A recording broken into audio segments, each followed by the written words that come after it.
গাছ। শাস্ত্রে এই গাছের খুব একটা উল্লেখ না থাকলেও এর ভেষজ গুণাগুণ সম্পর্কে কাউকে বিশেষ অবগত করার প্রয়োজন পড়ে না। তবে বাংলার অনেক জায়গাতেই নিম গাছের তলায় অনেক দেবদেবীর পুজো হতে দেখা যায়।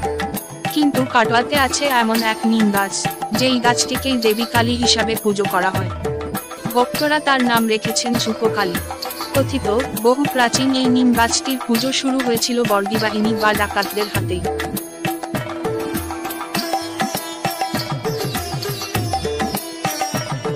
যে পুজোর আনুমানিক বয়স প্রায় ৩০০ বছর। এই এলাকায় এক সময়ে ছিল ঘন জঙ্গল, সেখানে ডাকাতরা তাদের ঘাঁটি গেড়েছিল।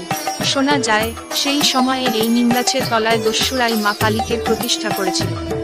তাকে প্রণাম করে তবেই ডাকাতি করতে বেরোতো তারা। সময়ের পথ বেয়ে ডাকাতদের এই ডেরা এক সময়ে উচ্ছেদ হয়ে যায়, রয়ে যায় তাদের পুজো করা নিমগাছটি।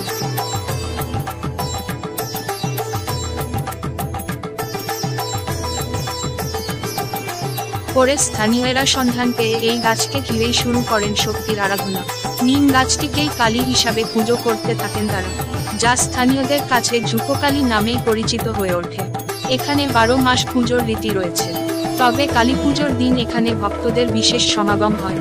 প্রত্যেক বছর প্রায় ১৫ থেকে ২০ হাজার মানুষের ভোজের ব্যবস্থাও করা হয়। শান্তনু পুরকাইতের রিপোর্ট, জেলার বার্তা।